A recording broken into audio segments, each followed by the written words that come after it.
Magandang araw sa inyong lahat mga bro. Ngayon araw po ay meron dumayo dito sa atin na isang Yamaha AC150. Bali mga bro, magpapakabit lang po ito ng rapid backfire. Yung gusto ng may-ari mga bro, yung pumuputok-putok na yung tambutso. Kaya mga bro, umpisahan agad natin to, at kung mahilig kayo sa mga ganitong video, huwag niyo pong kalimutan mag-subscribe and hit the notification bell para po lagi kayong updated tuwing mag-upload po tayo ng mga panibagong video.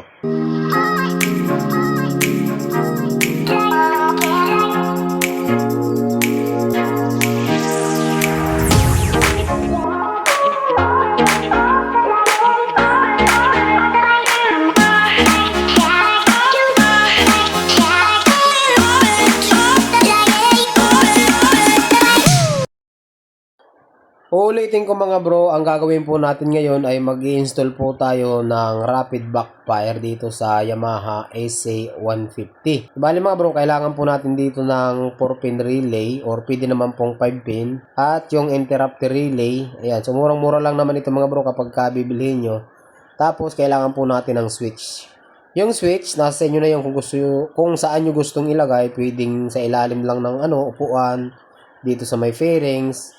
Ito mga bro, switch na ito ay siguro dito ko na lang ikakabit sa may handlebar kasi meron naman siyang kabitan, Tapos mga bro, ang diskarte dito sa pagkakabit mga bro ay wag nyo na sigurong i-splice. So isuksok nyo na lang kasi sabi naman na may-ari nito mga bro ay tatanggalin niya lang din naman pagkalipas ng New Year. So bali mga bro, ginawa ko dito, nagkabit ako ng switch. 'Di ba yung switch na pinakita ko sa inyo? Dinugtungan lang natin ang wire yun para humaba. Yung nakikita yung dalawang puti na yan po ay galing sa switch. Tapos yung interrupter natin mga bro, kung mapapansin nyo, meron dalawang dilaw, ayan, at meron tayong, yung primary niya, itim tsaka yung puti. Tapos yung relay natin mga bro, mabilis lang naman po ito, So meron tayong step by step tutorial nito sa YouTube, yung diagram para sa mabilis makaunawa ng diagram. Yung relay po natin, bali, apat po ang terminal niya. So, mayroong 30, 86, 85 at saka yung 87. Ganun po yung numbering ng relay natin. So, ang gagawin natin dito mga bro, hindi ko na po i-splice, parang isusuksok ko na lang. Yung dalawang dilaw na yan, nakikita nyo mga bro. Ikakabit natin yan mga bro, dun din sa interrupter. Yung dalawang dilaw din. O, kung mapapansin nyo mga bro, yung male yung isa, female yung isa, kaya plug and play lang siya. Pagpasensyaan nyo na pala mga bro dahil naka-fast forward tayo para mabilis lang yung video natin. Ulitin ko, yung output ng interrupter relay, ikakabit natin siya doon sa 86 tsaka sa 85. Okay lang po yun magkabaliktaran. Kung sakaling mabaliktad yung kabit nyo, wala naman pong problema yan. Kasi nga, kung tatanggalin lang din naman ito pakalipas ng New Year, hindi na natin susugatan yung harness. Dito mga bro, yung switch, nakadepende na po sa inyo kung saan nyo gustong ikabit. Pwede kasi tayo magkabit sa negative or sa positive. At isa pa mga bro, yung pag-install kasi nito mga bro ay maraming pwedeng gawing wirings. Basta ang logic lang dito ay ikakat natin yung kuryente para mamatay. Tapos, doon po nagbabackfire yung motor. So, kung nakita nyo, pinutol natin mga bro yung negative. Tapos, itong 30 mga bro, dito natin ikakabit yan sa negative ng interrupter. Yan. Kung iisipin natin mga bro, yung interrupter relay natin, okay, yung itim nun, ikakabit natin sa 30. So, ibig sabihin, yung common ng relay natin, magiging negative. So, di ba yung 86 tsaka yung 85, kinabit natin dun sa dalawang dilaw ng interrupter. Di ba? Ganon ang ginawa natin.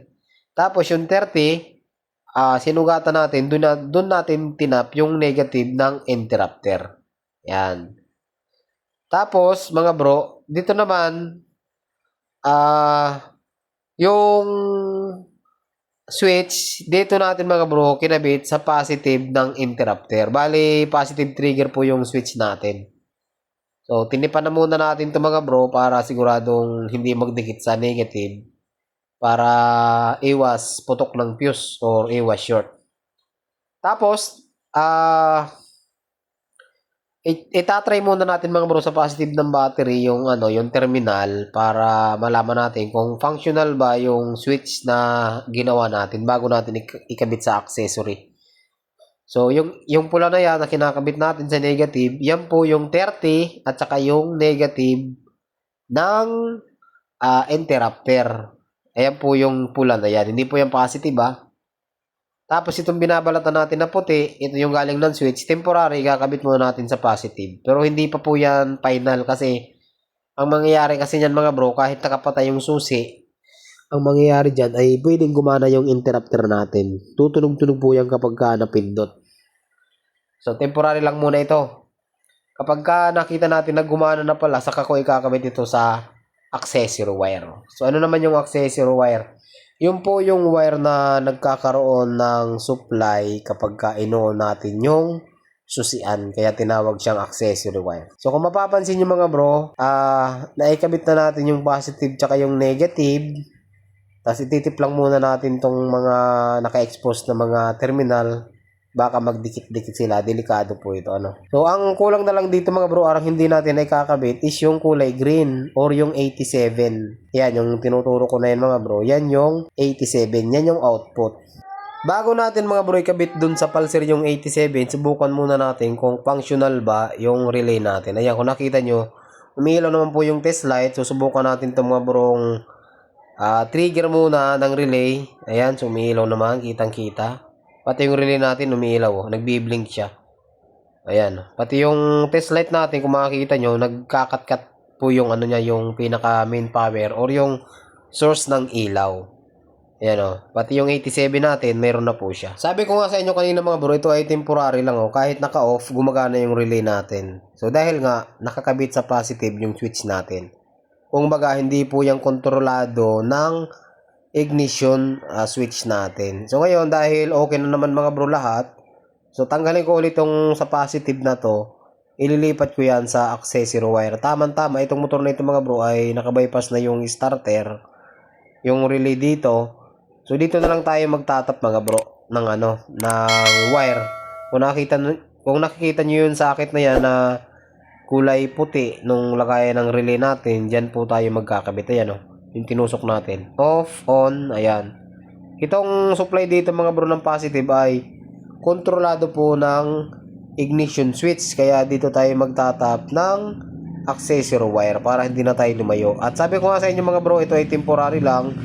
Hindi ko na ito susugatan or i-splice or ihihinang.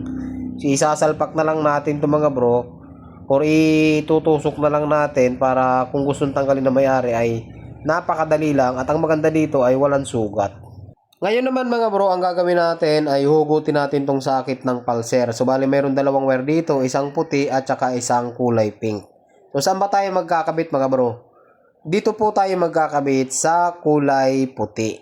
Yan, yung puti na yan mga bro, kapag ka nadidikitan ng body ground or ng negative, hindi po naandar ang motor or namamatay po yung makina natin. So dyan po tayo magtatap ng wire papunta dun sa kulay green ng relay natin, which is yung 87. So ulitin ko mga bro, yung relay natin mayroong 85, 86 nakakabit sa interrupter yung output na dalawang dilaw. Yung 30 nakakabit po yan sa negative at yung 87 dito po natin itatap yan sa pulser. Ang mangyayari dyan mga bro, kapag naguntayan ng relay, magbabato yung interrupter ng negative, ilalabas sa relay, papunta doon sa pulser. So, ang pulser kapag dumikit sa negative, mamamatay po yan ang makina. Ganun po yung logic or yung function. Ulitin ko mga bro, marami pong wiring ang interrupter.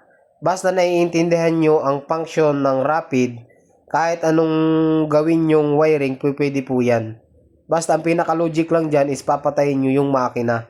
Wag nyo rin mga bro kakalimutan maglagay ng tape doon sa mga expose. Kasi possible pong masunog yung wiring or pumutok yung mga fuses natin kapag may mga open circuit tayo. So dahil nga naitap na natin ang ayos, so ang gawin ko dito mga bro ay siguro isasalansa natin ng medyo maganda-ganda naman. Pasensya na kayo mga bro kung medyo magulo yung wiring natin kasi sinadya ko po talaga yan kasi nga temporary lang po ito. Kumbaga, hindi ko na pinaganda. Pero huwag kayo mag-alala mga bro dahil wala pong magdidikit dyan kasi nakasaayos naman yung mga wirings natin at babalutan po natin yan ng electrical tape lahat para siguradong walang magdikit-dikit. Yan. So, itip lang muna natin ito ng maayos para masubukan na natin. So, huwag nyo tipirin sa tape mga bro dahil mura lang naman ang tape ano. Kung meron kayong mas magandang insulator or pambalot, mas maganda po yun. Ito yung ginagamit pala natin na tip is yung nito, yung magandang klase. So kapag nagwa-wiring tayo, ganitong klaseng tip yung ginagamit po natin. Sana mga bro nasusundan niyo yung ginagawa natin ano. Pasensya na kayo, nakadab tayo ngayon kasi nga sa mga oras na ito mga bro ay merong nagpapatugtog ng malakas na Christmas song. Kaya nakadab muna tayo ngayon. Okay, so dahil nga okay na mga bro, so ibabalik na natin to lahat ng pinagtatanggal. Ayun, sablay. Tumatama yung relay. So dito natin sa kabila. Yan, hindi naman mahuhulog dyan, oh. So sinabi ko naman sa may-ari na hindi ko susugatan yung harness niya kasi ako ang nanghihinayang eh. Kapag kaginandahan natin to at naka-splice, sayang masusugatan yung intact na harness ng Yamaha AC na ito. Wala pa naman kasugat-sugat yung harness niya. Okay, dito ay tatakpan na natin. So, ibalik nyo lang yung mga pinagtatanggal nyo. Isang 8mm dito. Tapos, 10 pala yan. So, tingnan nyo lang sa inyo kasi yung iba pinapalitan na yan eh. May allen, tapos minsan naka-screw. Dito sa ilalim, mayroong isang screw pa yan. So, higpitan nyo lang din, ibalik nyo. At, ngayon mga bro ay susubukan na natin. Ito na yun mga bro, yung AC150 na kinabitan natin ng rapid backfire. So, lumayo muna tayo sa matao kasi kakahiya naman sa mga kapitbahay natin, baka makabulaho tayo So subukan natin mga bro. So bale ito nilagay natin na switch Pasensya na kayo kanina, nakadab tayo mga bro kasi meron mga nagpapatugtog doon. Mga pang New Year na mga Christmas, baka maka-copyright tayo. So pag inon natin to mga bro, hangga't hindi to nakaka-on, so normal lang naman po yan. Ayan Okay? So pagka ang rapid mga bro, kapag ganyan minor, mababa, pag inon nyo, patay po yan. Yan, so balang mamamatay yung makina kasi nga nagkakaroon ng ground, hindi niya kaya. Kailangan mataas yung RPM natin. Okay? Kailangan mataas yung RPM para gumana yung backfire natin. So kung gusto nyong tunog kargado din naman, parang itaas nyo lang yung minor, parang ganito. Yan, taas natin. Tapos natin to. Yan So, namamatay pa rin. Taas pa natin. Off natin. Kung gusto nyo nakaminor kayo na parang kargado, ganun ang gawin nyo. Yan, on. Yan. Yan. Parang tunog siya, tunog kargado. Namamatasan nyo na lang yung minor mga bro. Ngayon, paganahin na natin, okay? So, paano gumagana yung backfire? Ganito. Yan. Painit-initin muna natin, Kasi, painitin muna natin mga bro. Baka sumabog, magabuno pa tayo. Painitin lang natin ng kaunti bago natin buhayin yung backfire nya.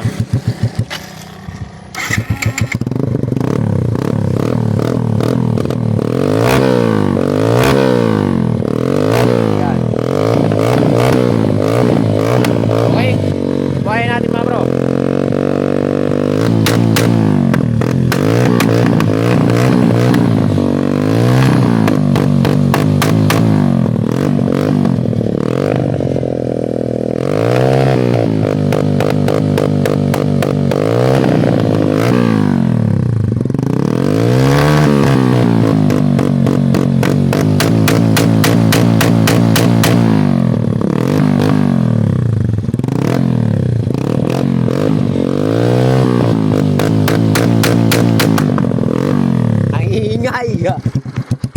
Baka mabarangay tayo mga bro. So tama na po yun So ganun po yung pag-install ng rapid backfire.